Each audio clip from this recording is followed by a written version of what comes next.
Hola, buenos días, buenas tardes o buenas noches, en el caso de que lo estén escuchando en la noche este audio.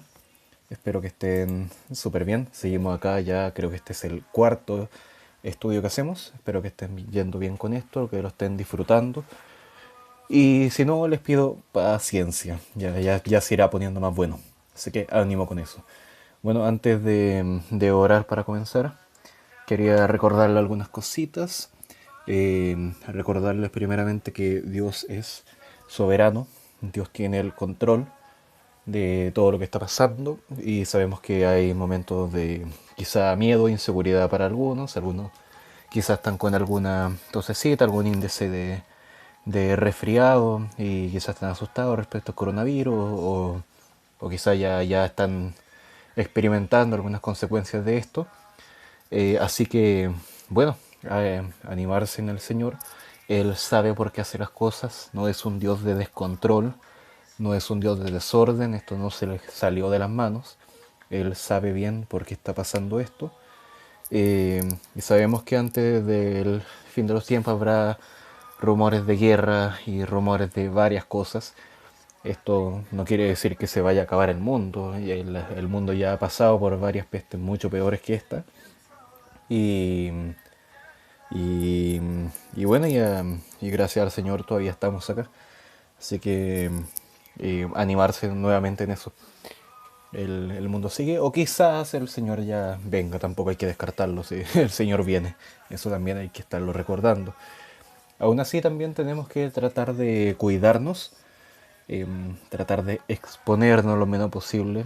Yo por mi trabajo, bueno, igual estoy súper expuesto. Así que si ustedes pueden resguardarse en sus hogares y protegerse lo más que puedan, háganlo, eviten exponerse y también véanlo del lado más cristiano posible. Evita contagiar a otros si es que tú ves algún síntoma, o evita incomodar o asustar a otro también si es que tienes alguna tos o algún resfriado leve, porque puede incomodar y bueno, la gente está súper sensible, sugestionada y convulsionada por todo lo que está pasando ahora, así que bueno, sabemos que es así. También vimos el tema de que habían varias, bueno, prácticamente todas las actividades de la iglesia cesarían por 2 semanas y bueno, no, quizás nos sorprendió a todos como también esto incluye a nos. Así que tenemos que también tener paciencia en eso y aprovechar este tiempo también invertirlo en la oración, aunque posiblemente no vaya a afectar el calendario, también estar atentos a eso. De todas formas, recordar que, como vimos la fecha para el 19 de abril, la última visita, y eso puede implicar un cambio de, puede entorpecer algunas cosas en caso de que te toque, no sé, pues, te toca dar la clase en alguna de las clases de escuela dominical ese 19, entonces trata de ir coordinando todo eso lo mejor posible. Y en caso de que, bueno, tengamos que extender hasta incluso esa fecha, aunque no lo creo, eh, la visita a nos, bueno, a animarse nuevamente, en el que fortalece y ha vencido. Bueno, también mencionar que en este caso la tarea que les voy a dar va a ser un poquito más importante, la voy a necesitar yo que me la envíen. Y es importante no solamente por el tema de revisar tareas y típico esa cosa de, de hacer tareas por hacer tareas, ¿no? Ahora necesito la tarea porque nos va a servir bastante para el ministerio y el avance de la obra. Y, y se me olvidaba otra cosita, si tienes tiempo, si estás en cuarentena, o sea, si estás en tu hogar y no vas al trabajo, aprovecha ese tiempo. Invierte bien el tiempo y úsalo para gloria de Dios. Lee la Biblia, ora, estudia, predica, eh, ayuna, varias cosas que puedes hacer ahí con tu tiempo, el cual es valioso. Así que eso. Vamos a estar viendo la parte de la introducción todavía. Sí, estamos en la introducción todavía. Eso es deprimente, pero sabemos también que una introducción buena y nos va a servir para lo que vamos a ver adelante. Estamos en la parte que se llama la visión teológica. Y esta parte de la introducción a mí me encantó. Es potente, es súper buena. Así que vamos a orar antes de empezar. Vamos a bajar un poco la música. Gracias Dios por esta oportunidad que nos da de nuevamente acercarnos a ti y hacer uso también de este siervo que ha escrito este libro para que nos podamos edificar también como iglesia. Te pido que nos uses, Señor, como iglesia ya en nos, para que también podamos crecer y usar mejor todo lo que tú nos has dado. Que todo sea para tu gloria en nombre de Jesús. Amén. Así que sigamos, el tema es visión teológica. Recuerda que el video pasado, audio, estuvimos hablando sobre esta cosa de middleware, que básicamente es decir, entre la base doctrinal y cómo llevas a cabo tu iglesia, hay algo ahí que va a determinar por qué toda iglesia es distinta a otra. Todas las iglesias son distintas y hay algo que, pero no siempre las bases doctrinales son distintas. A veces la base doctrinal es la misma, pero la iglesia que tú vas a ver es completamente distinta y eso pasa mucho. Entonces el autor, Timothy Keller, comienza a hablar de otro autor acá. Vamos a leer, dice así: este middleware se parece a lo que Richard Lynch, profesor de teología del Seminario Teológico de Gordon Cowell, llama una visión teológica. Bueno, básicamente para orientarte quién es este Richard Lynch. No te puedo decir mucho, pero según lo que él mismo dice acá, profesor de teología del Seminario Teológico Gordon Conwell. No es un hombre famoso en cuanto a la teología, ¿no? Pero es un profesor. Así que es un hombre que sabe. A eso es lo que va él cuando lo cita. Lo cita por eso, porque es un profesor de teología. Y esto es lo que él llama la visión teológica. Ahora, yo sé que quizás las palabras te confundas y pienses que quizás visión teológica es lo mismo que la base doctrinal.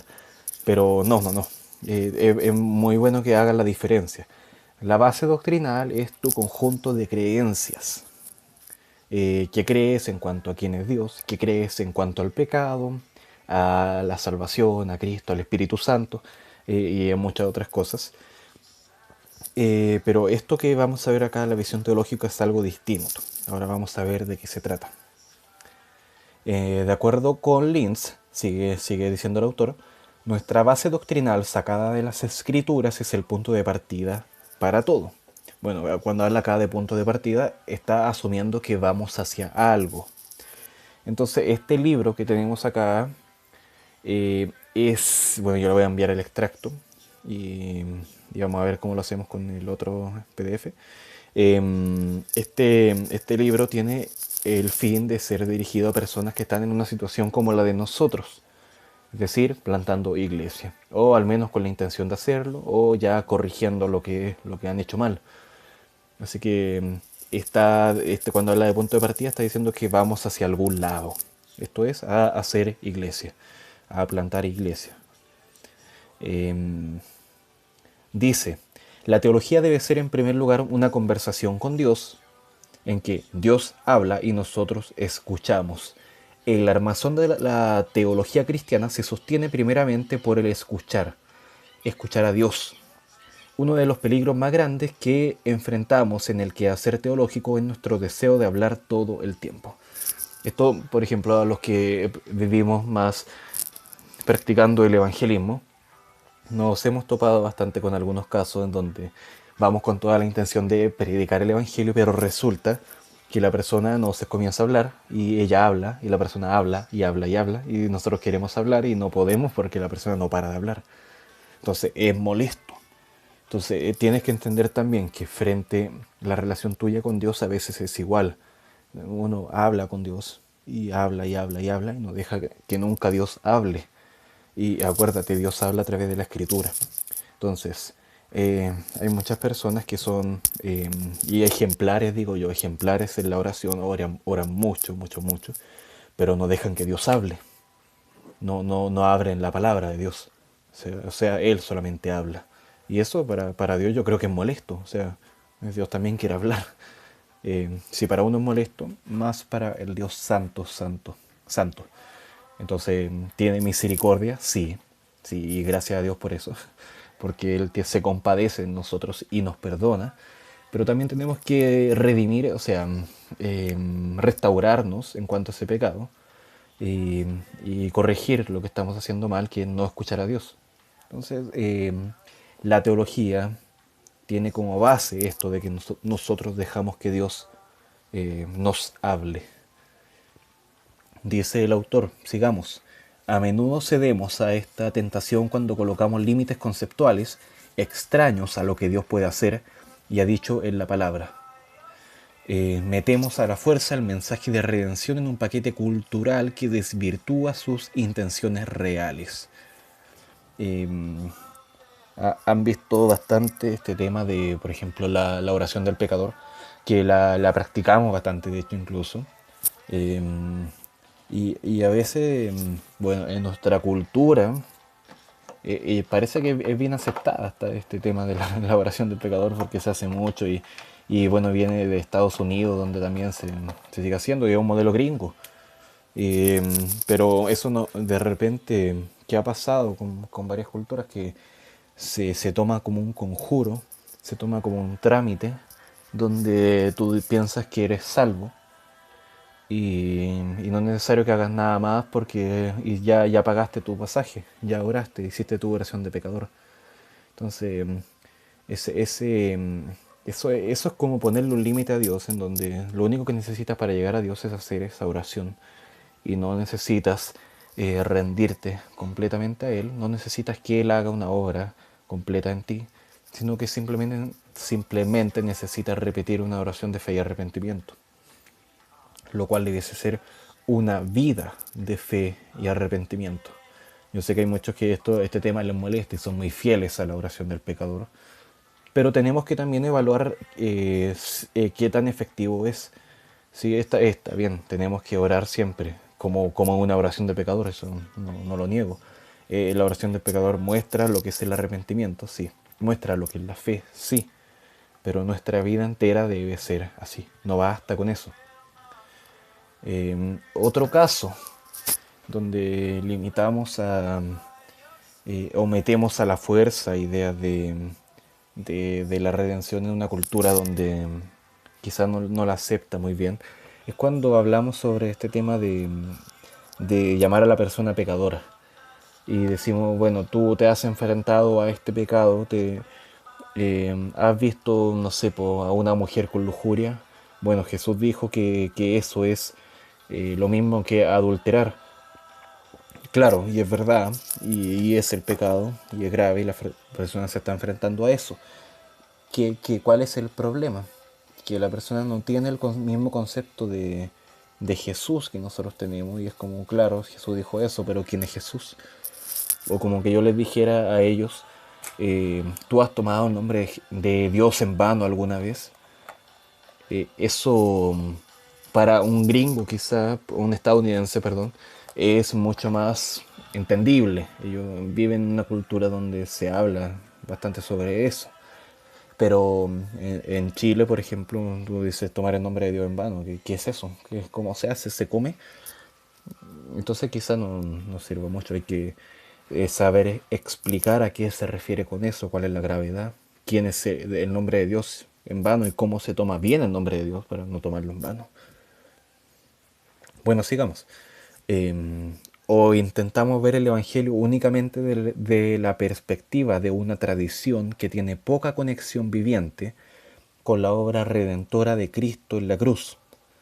O colocamos restricciones racionales al mismísimo concepto de Dios, en vez de permitir que Dios defina los conceptos de racionalidad. O sea, ¿qué hacemos? Decimos Dios es este y, y no es necesario que profundicemos más en Dios porque Dios es así. Y Dios, ¿qué hace Dios entonces? Dios te dará ciertas cosas. Le mencionamos a las personas un Dios que entrega cosas. Y, y eso es limitarlo, porque Dios entrega cosas, y eso es verdad, en su bondad entrega cosas, pero también en su justicia Él exige también cosas de nosotros. Así que no debemos limitar este concepto de Dios. También podemos decirle que Dios no aceptará tales cosas. Dios exige un modelo de iglesia, y les podemos hablar a personas así. Entonces tenemos que llevar todo esos preconceptos que tenemos de Dios a lo que en verdad dice la Biblia y qué es lo que Dios no aceptará y por qué no lo aceptará. Y cosas que en verdad decimos a veces que Dios no aceptará, pero que en verdad puede que Dios sí la acepte. Entonces hay que estar ahí bien atento. Eh, por ejemplo, también decir, Dios te pide que hagas ciertas cosas para ser salvo.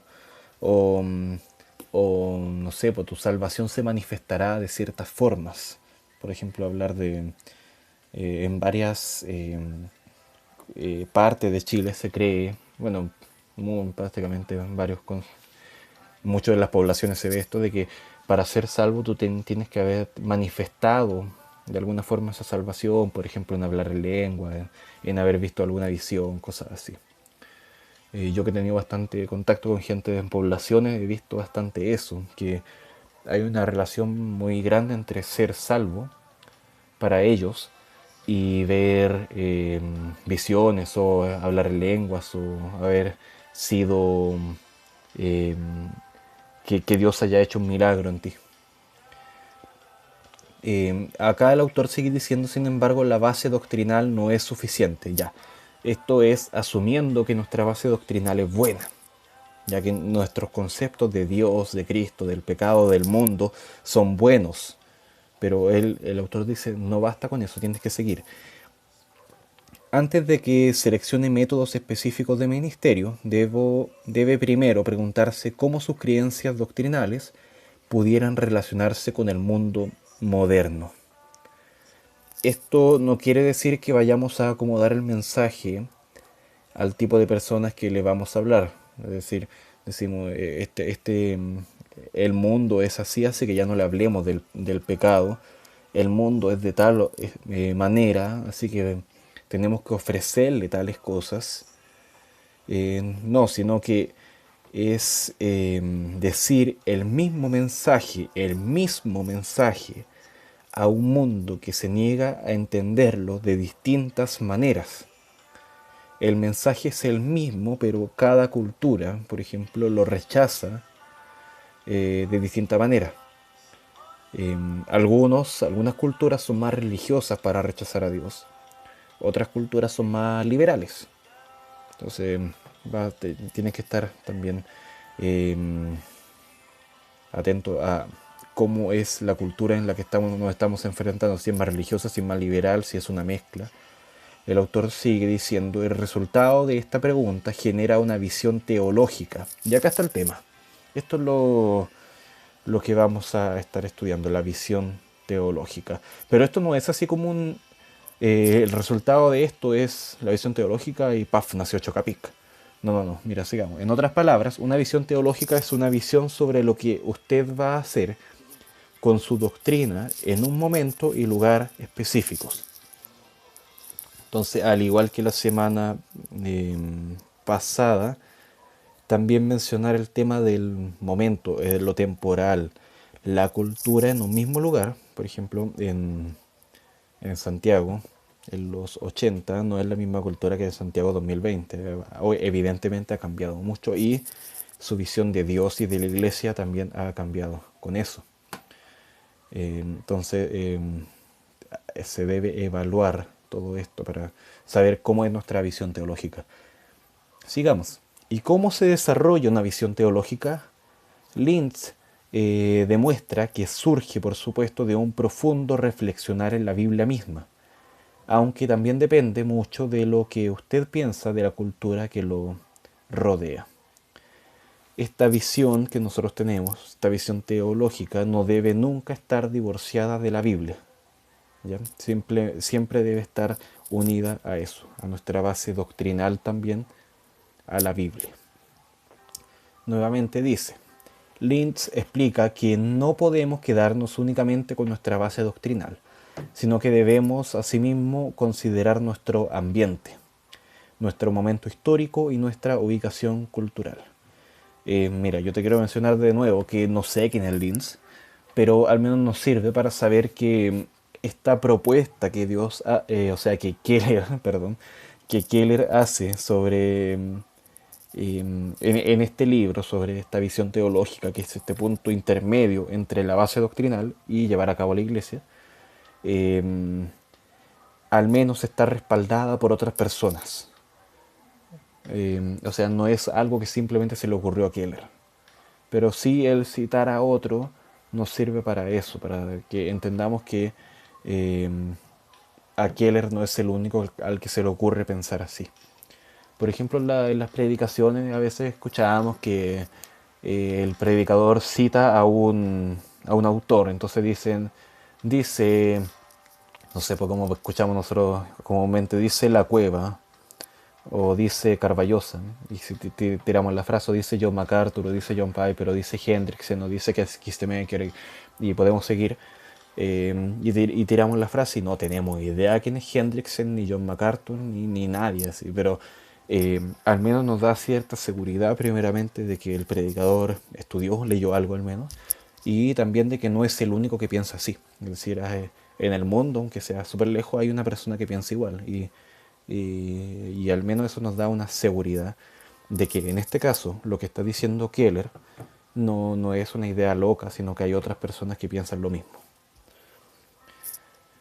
Dice, sigamos, una vez reconocida la fuente de la conversación, es decir, Dios, la fuente de la conversación, debemos entonces tener en cuenta a aquellos con quien Él habla.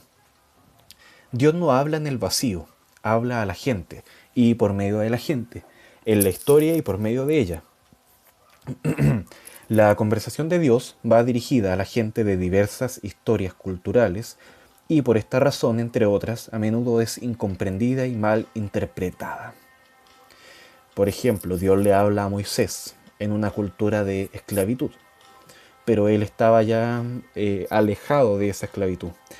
Otro contexto, por ejemplo, Dios le habla a los profetas en un contexto de hipocresía y de religiosidad que estaba experimentando Israel. Otro contexto, Dios les habla a los profetas en un contexto de pleno cautiverio. Ellos estaban siendo esclavos, cautivos en Babilonia o en Persia. Otro contexto, Dios le habla a los profetas cuando están en guerra o en paz. O también le habla a la iglesia por medio de los apóstoles en persecución, a la iglesia que está perseguida. O también le habla a iglesias que están sin problemas de este tipo, sin persecución, pero sí enfrentándose a varios problemas doctrinales o dentro de la iglesia. Otra cosa a tener en cuenta, Dios habla en griego, Dios habla en hebreo, no habla en español. Él habla en tiempo de reyes, también habla en tiempo de riqueza, habla en tiempo de pobreza. Entonces Dios considera todo esto a la hora de entregar su mensaje, a quién se lo está dirigiendo. Por tanto, cuando le habla a, a Amós, que por ejemplo que era un pastor, un pastor de ovejas, una persona pobre, no es lo mismo que cuando le habla a otros profetas eh, que tenían una educación mucho más eh, buena, como por ejemplo cuando habla a Daniel, por ejemplo, que ya tenía una posición súper privilegiada. Entonces, son personas muy distintas. Pero a lo que vamos es que Dios considera eh, este asunto de contexto histórico, social, cultural, temporal de a quien él le está hablando. El autor menciona otro ejemplo, mira, dice así: Nicodemo y los fariseos permanecían en la tradición, estaban condicionados por una cultura y aplicaban ciertos principios de racionalidad cuando mantenían sus propias conversaciones con Jesús. Hoy hacemos lo mismo. Es vital que el pueblo de Dios sea consciente de sus filtros históricos, culturales y racionales para que no se dejen gobernar por ellos. Em, es decir, estas personas intentaban de alguna forma em, atrapar, o no sé si atrapar sea la palabra, a manejar con sus argumentos a Jesús. La cultura intenta también manejar con sus argumentos. Esto no es decir como que la cultura fuera una persona o un dios, pero sí el conjunto de personas manejándose en un tiempo y en un lugar, eh, intenta también de algunas formas, quizás sin darse cuenta, sin quererlo, alterar la forma en la que funciona la iglesia. La propuesta acá es no dejarse gobernar por la cultura, sino que usar la cultura que tiene este pueblo, que tiene esta ciudad, esta comuna, este país, para usarlo para la obra de Dios. Y lamentablemente en varias iglesias ha pasado que la cultura se los come. Entonces muchas veces hay pastores que terminan haciendo ridículo para atrapar más gente. Y que consiguen más gente, sí, sí, sí, claro, pero no hay un cambio en decir esta es la cultura de la ciudad y esta es la cultura de la iglesia. Simplemente la iglesia se insertó en la cultura y la cultura se comió a la iglesia y se transformó en algo más. Eh, Sigamos. Esto revela, creo yo, dice Keller, entre otras, de las razones cruciales de que la productividad fracase. Debemos discernir dónde y cómo la cultura puede refutarse y confirmarse. A veces la cultura puede ser bienvenida a la iglesia, otras veces debemos rechazarla. Por ejemplo, no todo tipo de ropa. Esto es como un ejemplo súper específico, hacia el grano. Pero no todo tipo de ropa debe ser bien aceptada y aplaudida en la iglesia. Hay mucha ropa provocativa, mucha ropa obscena que también debemos de alguna forma decir: "Oye, no hagas eso". El lenguaje... El, len- ojo con este tema de la ropa. Yo estoy hablando de las personas que están involucradas en la obra. No es como estar mirando a todas las personas y decir, eh, tú no puedes vestirte así y sal de la iglesia. No, no, no. Estamos diciendo que los que estamos involucrados en esto con la intención de plantar iglesia, no caigamos en este tema de vestirnos como la cultura nos pide que nos vistamos. ¿Ya? Tampoco caigamos en el tema de usar un lenguaje vulgar porque la gente es vulgar. O sea, y si la gente habla chihuahua, nosotros vamos a hablar chihuahua. No, tampoco es eso. O que porque la gente escucha este tipo de música, escucha reggaetón, nosotros vamos a poner reggaetón cristiano. No, tampoco vamos a eso. Eh, bueno, sigamos. Las respuestas a estas cuestiones ejercen un enorme impacto en cómo predicamos, evangelizamos, organizamos, dirigimos, discipulamos y pastoreamos a la iglesia. Mira todas estas cosas, cuales no son pocas,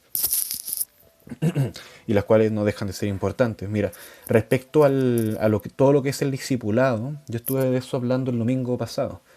Así que, bueno, si no estuviste ahí, yo probablemente esté subiendo el audio al canal de Evangelismo Nos en YouTube, para que también puedas estarlo escuchando y entendiendo también cómo... Y de hecho toqué varios de estos temas, como el contexto también va a influir, contexto de nuestra cultura como personas, va a influir en cómo vamos a llevar a cabo el discipulado.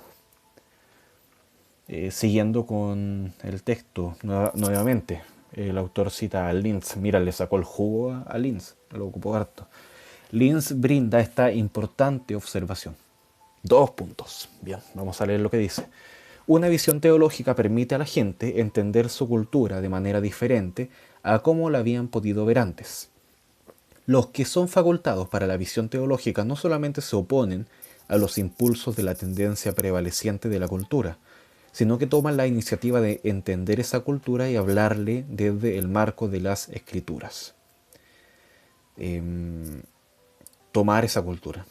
Lo que piensas que es tu enemigo, usarlo a tu favor. Entonces tú dices, sí, Guido, es que quizá tú entiendes de lo que estás hablando y cómo ocupar la cultura en nos para usarla a favor de la iglesia. No. La respuesta es no. Estamos recién empezando, así que ya tenemos que ir viendo después cómo vamos a hacer esto. La idea es que al menos estemos todos remando para el mismo lado. Quizá no podamos remar bien, pero vamos a ir remando para el mismo lado. Pero al menos yo todavía no te podría definir bien cómo es la cultura de Nos y cómo usarla a nuestro favor para la obra. No, no podría hacer eso, necesito todavía más tiempo para eso.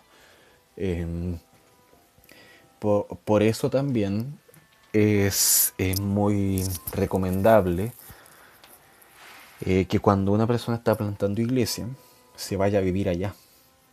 Porque estando allá 24/7, entiende muchas más cosas que estando allá una hora al mes. Mucho más. Entonces, si nosotros hemos podido aprender algunas cosas sobre la cultura en Nos y cómo son ellos allá, imagínate lo que aprenderíamos si estuviéramos viviendo allá. Sería una locura. Pero obviamente no podemos, yo no voy a poder irme a vivir allá porque aún estoy estudiando y tenemos que afirmar en varias cosas. Pero eso sería lo recomendable. Por ejemplo, a mí Andy Cordero, que es el que está plantando iglesia en el principal, allá en Pirque, también me ha hablado bastante sobre este tema, de las ventajas de estar viviendo allá. Y él ha conocido bastante a los vecinos allá y se nota esa diferencia que lamentablemente no estamos todavía preparados para eso. Pero como les he dicho varias veces, tenemos que considerar que estamos empezando en esto. Y este año es preparación de nosotros, de los 7. Así que ánimo con eso. Vamos lento, pero seguro. No te desanimes porque ves a otras iglesias que siendo más rápido que la nuestra, porque también la cultura va a determinar que a veces una iglesia crezca más rápido que otra. ¿Ya? Así que eso tampoco eh, es un tema para desalentarse, o si en el caso de que veamos que la iglesia después comienza a crecer muy rápido, tampoco es algo para jactarse. Es decir, hay iglesias por el contexto social y por el contexto geográfico también, que comienzan a crecer muy rápido porque hay mucha gente alrededor y muchos condominios, y comienzan a crecer muy rápido y la iglesia está bien ubicada y justo, por ejemplo, en Monteverde, una iglesia de centro bíblico también en la Florida, creció mucho, pero mucho. Es una iglesia que tiene 10 años, aprox, y ya tiene la misma cantidad que el bosque, que tiene 50. No es para frustrarnos, no es para frustrarnos, porque ahí lo que pasó es que se separó una iglesia grande allá muy cercano, y muchas de las personas de allá se fueron para Monteverde y se quedaron. Y ahí está el tema, en que se quedaron. Entonces ahora Monteverde está con un dolor de cabeza más o menos porque son muchos y el lugar es pequeño. Así que ellos, bueno, también son sabios en eso y han sabido llevarlo bien.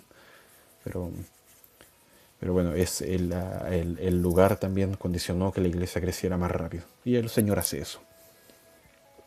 Quedamos exactamente acá. Mira, dice, la visión teológica moderna debe tratar de llevar todo el consejo de Dios al mundo de su tiempo, a fin de que ese tiempo sea transformado. Ese tiempo sea transformado. A mí me encantó esa frase.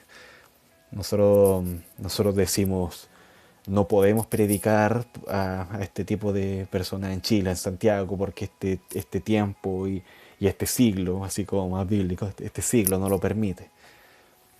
Pero nosotros debemos transformar este tiempo. O sea, eso lo hace el Señor, por supuesto. Pero esto es difícil. Es como decir, apliquémoslo a nos. Pero lo vamos a ver ahora, mira. Sigamos leyendo. Yo propongo, dice el autor, Timothy Keller, una serie de preguntas que, aunque parecidas, son un poco más específicas para el desarrollo de una visión teológica. O sea, responder estas preguntas te va a ayudar bastante a desarrollar una visión teológica. Y he aquí la tarea. Sigamos, la visión teológica brotará cuando respondamos a estas preguntas. Y yo tengo al menos las primeras 3 preguntas que les voy a pedir que me respondan. ¿Ya? Y eso yo creo que va a ser muy, pero muy valioso. La idea sería hacer algo ahí para que ustedes también lo puedan ver y podamos también tener este conjunto de opiniones eh, de, de las preguntas que estamos viendo acá. Es decir, hoy casi me piteo el audífono. A ver, ahí. y bueno, nos va a servir. Perdí el hilo. La primera pregunta es, ¿qué es el Evangelio y cómo hacemos para que afecte el corazón de la gente de hoy? Bueno, ahí hay dos preguntas, sí, pero eh, démosle nomás. ¿Qué es el Evangelio? Yo me gustaría que me dieras una definición de Evangelio. Yo te voy a aceptar si me quieres dar una visión definición de Evangelio de 10 páginas o de 100 palabras. No, no, no. Puedes darlo, estamos en libertad para eso. Eh, pero que me muestres qué es lo que tú piensas que es el Evangelio. ¿Y cómo hacemos para que afecte el corazón de la gente de hoy? O sea, vemos personas hoy día que tienen un corazón endurecido. Entonces, ¿cómo hacemos para que a ese corazón endurecido este mensaje le afecte? En otras palabras, ¿qué crees tú que le va a afectar a estas personas eh, el mensaje del Evangelio? Y muchas veces yo me he topado con esta pregunta viajando en Uber o en Bit o en lo que sea. Y es como, eh, cómo llego a él como de alguna forma para que el Evangelio cuando lo estoy predicando obviamente, para que el Evangelio lo impacte. No, no es obra mía el Evangelio lo impacte, pero de todas formas debo predicar el Evangelio fielmente. Entonces de repente siempre me doy cuenta de que hay un tema con la inseguridad en cuanto a los Uber, los Bit y todo eso.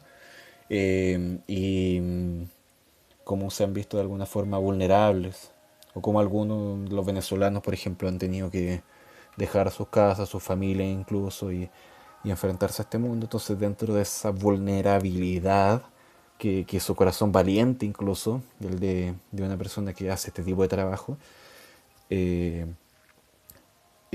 se expresa esta vulnerabilidad, el Evangelio aparece también haciendo un papel. Pero me gustaría que definieras tú qué es el Evangelio y cómo afecta, y o sea, cómo podemos, cómo hacemos para que afecte el corazón de la gente de hoy. La segunda pregunta es cómo es esta cultura y de qué manera podemos conectarnos con ella y retarla en nuestra comunicación o en nuestra conversación, también podemos decir ahí. ¿Cómo es esta cultura? Eh, Acá yo quisiera, no sé si mezclarlo con la pregunta. La pregunta 3 dice, ¿dónde estamos localizados? ¿En la ciudad, el suburbio, el pueblo, la zona rural? ¿Y cómo afecta esto a nuestro ministerio? Acá voy a dar la libertad de que si quieren mezclar las preguntas 2 y 3 en una sola pregunta y responderla, está bien, pero que lo hagamos respecto a nos en este caso. Es decir, ¿dónde está ubicado nos? En la ciudad, en el suburbio, el pueblo, la zona rural, otro. ¿Cómo lo definirías tú? ¿Esto es campo? ¿Esto no sé, cómo definirías tú dónde está nos? Eh, ¿Cómo es su cultura? ¿Cómo nosotros podemos conectarnos con ella? Eh, y también me interesa mucho esta última pregunta de cómo afecta esto a nuestro ministerio. Entonces, bueno, hay varias preguntas en verdad. Me gustaría que yo voy a incluir al final estas preguntas para que esté más ordenado todo y te recuerdes bien cuáles son. Así que al final del texto van a estar ahí copiadas de nuevo estas preguntas. ¿Ya? Me interesaría también saber esa opinión de ustedes. Quizá hay cosas que yo pienso que son así en nos, pero estoy equivocado. Así que sería muy bueno que me ayudaran ustedes también ahí. Además, insisto, y ya voy a pasar a lo demás, se vamos a ir terminando, que hay algunos que han estado mucho más tiempo que yo en nos. Hay algunos que han estado, que incluso están mucho más cercanos viviendo allá en nos. Y también eso puede ser de ayuda. Las siguientes preguntas simplemente las voy a leer rápido. Dice, ¿hasta qué punto y cómo deben los creyentes participar en la vida cívica y en la producción cultural? ¿Cómo deben los diversos ministerios de una iglesia, palabra y acción, comunidad e instrucción relacionarse entre sí? ¿Cuán innovadora y cuán tradicional debe ser nuestra iglesia? ¿Cómo se relacionará nuestra iglesia con las otras iglesias de nuestra ciudad y región? ¿Cómo le presentaremos a la cultura la verdad del cristianismo? Em, bueno, básicamente para que tú también puedas reflexionar en esas preguntas. El libro sigue diciendo, este concepto de una visión teológica explica, por ejemplo, cómo nuestra denominación presbiteriana conservadora, recuerda que Timothy Keller proviene de una denominación evangélica presbiteriana, eso en el primer audio está más explicado por si no te acuerdas, en la que todas las iglesias comparten la misma base doctrinal pormenorizada, que, o sea, todos tienen esta misma base en común, que es la confesión de fe de Westminster. Puede dividirse profundamente con respecto a expresiones y métodos ministeriales como la música, o sea, tienen la misma confesión de fe pero distinta música, distinto estilo de predicación, distintos métodos de organización y liderazgo, las formas de evangelización, etcétera. Pero la confesión de fe de Westminster no cambia. En cuanto a UCB, no vemos algo así como esta confesión de fe, pero sí tenemos el pacto de miembros de Iglesia Unión Centro Bíblico, que por ejemplo podemos ver el pacto de unión de Centro Bíblico del Bosque, que al menos yo lo tengo acá siempre a mano, pegado. Lo imprimí y lo tengo pegado acá en la pieza en letra bien grande, para estarlo recordando más que nada de vez en cuando. Pero nosotros en general en UCB no se estudia el pacto. Los presbiterianos lo que hacen es que ellos lo estudian y lo profundizan y van viendo cómo la Biblia lo fundamenta. Así que eso los une más como iglesia presbiteriana. A nosotros en UCB lo que nos une son más bien aspectos prácticos, de vez en cuando y muchas veces bien difusos. Es como decir en UCB que somos una corporación y, y tenemos ancianos, claro, no como otras iglesias que solo tienen pastores o diáconos. Eh, y eso, entonces de repente quedamos como medios cortos con definir qué es lo que nos une como UCB y por qué no somos bautistas. Y ahí tenemos también que entender eso. Pero leyendo el pacto, por ejemplo, te va a dar cuenta de qué es en verdad lo que une a UCB. Eh, bueno, pero aún así, junto con todo esto, a lo que va el autor es que, aunque tengan toda esta confesión de fe, todas las iglesias la misma y todas la estudian y eso, cada iglesia sigue siendo distinta. Y eso, por ejemplo, lo podría ver como ejemplo, menciono a Mónica, mi esposa, porque ella proviene de otra iglesia, de que el UCB de los Avellanos, que es UCB, que es Centro Bíblico, que el pastor es el pastor del pastor Hernán, que uno pensaría es lo mismo. Y la cantidad de personas que asisten es muy parecida, y, pero funciona de manera muy distinta. ¿Por qué? Porque es otra iglesia que está en Ñuñoa. Entonces, acá tengo una iglesia que está en el bosque. Y si bien tienen muchas cosas similares, no son iguales. Entonces siempre va a estar cambiando. Y sorprendentemente, si concretamos esto de la iglesia en Nos, va a ser distinta que el bosque. Sí, no va a ser una copia. Va a ser algo distinto. Así que hay que estar ahí atentos a ver cómo va a ser. Nosotros no vamos a definir eso. Pero sí podemos también estar aprovechando todas las oportunidades que nos dan, de acuerdo a cómo es la cultura también en nos. La explicación, dice el libro, es que aunque estas iglesias tienen la misma base doctrinal, están moldeadas por diversas visiones teológicas porque responden de manera diferente a las preguntas sobre la cultura, la tradición y la racionalidad. Voy a seguir leyendo. Por ejemplo, algunas iglesias creen que casi toda la cultura popular está corrompida. Ya hay iglesias que llegaron a esa conclusión.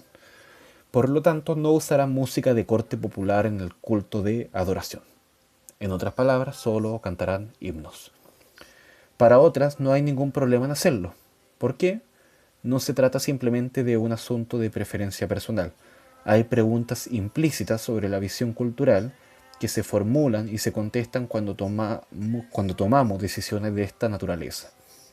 Las diferencias fundamentales casi siempre se presentan entre visiones teológicas competitivas y debido a que la visión teológica es esencialmente invisible. La gente, de modo inevitable y desafortunadamente, llega a la conclusión de que las diferencias son doctrinales.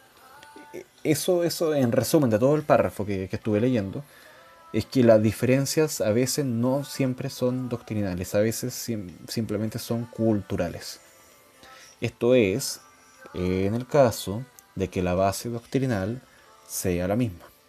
Entonces, pero por ejemplo, te menciono un caso, los pentecostales tienden mucho a decir esto, que la doctrina es la que nos separa. Y decimos, ah, tú eres centro bíblico, tú eres bautista, tú eres aliancista, ah, que yo soy pentecostal.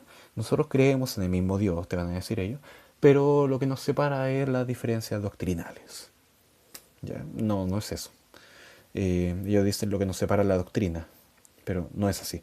Ellos lo que han hecho, los pentecostales, y acá voy a darme la licencia para generalizar, ellos han respondido a la cultura dándole a la iglesia lo que la cultura pide. ¿A qué me refiero con esto? Se han centrado en los dones, se han centrado en dones básicamente, en que el Señor te puede dar gozo, el Señor te puede dar sanidad, el Señor te puede dar victoria. Pero la verdad es que el Evangelio también es algo revolucionario. No niego lo anterior, el Señor te da esas cosas, pero el Evangelio es algo revolucionario en que tú también das. Y eso claro, no venderá tanto. No venderá tanto como va a vender el tema de una iglesia que está centrada en que Dios te da cosas. Dios te ofrece esto. Por eso muchas iglesias pentecostales son más centradas en el Espíritu Santo que en Cristo.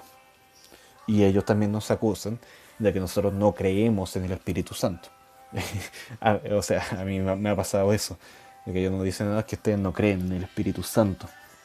No es así. Si creemos en el Espíritu Santo, creemos que el Espíritu Santo es Dios mismo y nos lleva, nos moldea, nos transforma, nos convierte para que ahora podamos llegar a Cristo y por medio de Cristo llegar al Padre. Pero no es que simplemente tengamos que adorar al Espíritu Santo y cantarle al Espíritu Santo. El Espíritu Santo nos lleva ahora a exaltar a Cristo para que podamos llegar al Padre. Y básicamente es eso. No es que simplemente estemos pidiéndole cosas al Espíritu Santo que nos dé. Y eso es porque los pentecostales han respondido a la cultura de una forma distinta. Además de eso, hay diferencias doctrinales grandes. ¿Ya? Pero eso no lo mencioné. Siguiendo. Podría argumentarse que tener cierto conocimiento de la categoría de la visión teológica nos ayudaría a entender muchos de los conflictos que se presentan en las iglesias locales y en las denominaciones. Nuestras declaraciones de fe y confesiones doctrinales no nos indican qué es lo que puede afirmarse o confrontarse en nuestra cultura, ni hablan directamente de nuestra relación con la tradición y el pasado cristiano, ni reflejan mucho cómo funciona la razón humana. Siguiendo. Sin embargo, nuestros ministerios están profundamente moldeados según las presuposiciones. Esto es como discriminaciones que hacemos de vez en cuando y tenemos ideas preconcebidas de que cosas deben funcionar así. Por ejemplo, es una presuposición que mañana el sol va a salir por donde está la cordillera. Y eso lo sabemos y presuponemos y sin darnos cuenta dicen el sol va a salir y miramos para allá, miramos para la cordillera. Es una presuposición también pensar eh, que Dios va a hacer tales cosas en tales momentos. Y a veces tenemos esa idea de que Dios es Dios es como un protector. Por ejemplo, yo conozco mucha gente que se encomienda a Dios antes de hacer cosas porque Dios lo protege, lo cual es verdad, pero lo ven así como un protector. Entonces, algunas presuposiciones de muchas culturas ven a Dios como un protector simplemente y no como un Dios, o sea, un Dios que necesita y que exige, en verdad, adoración. Adoración. Sigamos, cuando vemos que estas personas dicen que creen en nuestra doctrina, pero ejercen el ministerio en una forma que nos disgusta en gran manera, tendemos a sospechar que se han apartado de sus compromisos doctrinales. Es como decir, esta iglesia funciona de una manera distinta, eh, está mal. ¿Ya? Te menciono un ejemplo. Me pasó a mí que varias, o sea, no varias, pero algunas personas de Monteverde, por ejemplo, o acusando, sí, pero bueno, decían, ministerio de evangelismo, eso no debiese realizarse, ¿ya? Y yo así como, wow, bien, ¿por qué? Porque la tarea de evangelizar, me decían ellos, es labor de toda la iglesia. Y yo así, wow, amén. Pero, ¿qué pasa? Que en Monteverde se ha instaurado esa idea y se predica todos los cultos, las reuniones, se predica siempre así. Y siempre hay como este llamado de que tú tienes que estar predicando. Y bueno, la iglesia ha crecido también por eso. Eh, pero hay iglesias en donde no se ha visto eso. Y yo en el bosque me he visto muchas veces que, y entre esos casos así comencé yo también, personas que nunca habían predicado el Evangelio a nadie. Entonces salían a la calle y hablaban con alguien y decían, wow, es que yo nunca había experimentado algo así. Y entonces, claro, hay iglesias donde no va a pasar eso porque están constantemente predicando, por lo menos los activos, los que son activos en la iglesia. Y para ellos el evangelismo es algo de todos los días. Entonces es en esa cultura de esa iglesia un ministerio de evangelismo no es necesario. Pero en una cultura de una iglesia eh, que no sabe evangelizar o que está aprendiendo todavía, sí es necesario un ministerio de evangelismo. Por lo tanto, yo he hablado también con otras iglesias, por ejemplo en Maipú, y en Maipú me decían algunos hermanos, nosotros necesitamos urgente un ministerio de evangelismo. Necesitamos urgente porque no sabemos cómo hacerlo y necesitamos estar practicando eso. Y claro, y carecemos de muchas cosas. Entonces, ahí, claro, es necesario el ministerio de evangelismo. En Santa Elena, por ejemplo, empezaron ya un ministerio de evangelismo el año pasado, hace 2 años, no me acuerdo bien. Y, y bien, ha estado súper bien y hay que también tener paciencia en ello. Y ellos han pedido bastante consejo también a los que estaban en el bosque para hacerlo, aunque ustedes no lo sabían.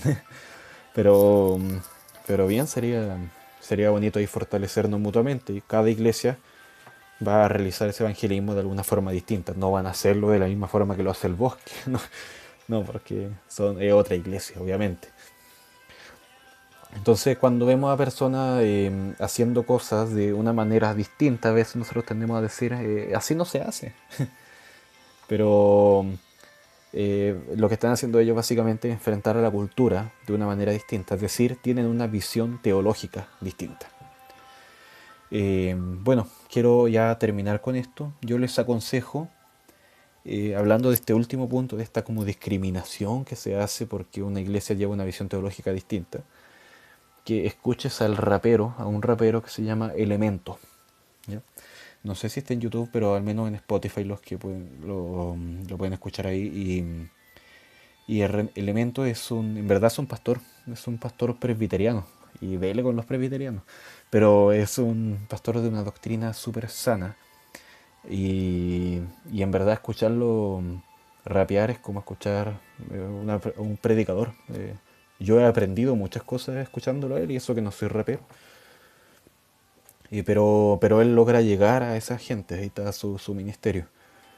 Y, Y nosotros, claro, no, sería un error decir, no, es que tú no puedes hacer eso, no puedes rapear, porque eso no va. Claro, en el bosque obviamente no va a calzar mucho, pero en el lugar donde está él, posiblemente. Sí, él es chileno por si acaso. Y él también trata este tema también de esta visión teológica de cómo enfrentarla.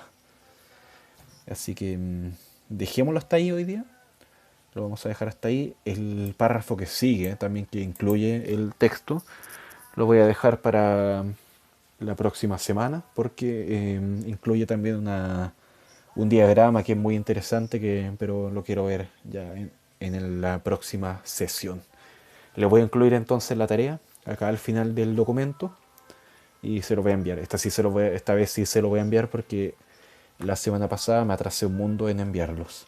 Y bueno, habrán notado también que me atrasé en enviar este audio. Se supone que era los lunes, pero estoy un poquito atrasado. Les pido perdón, paciencia.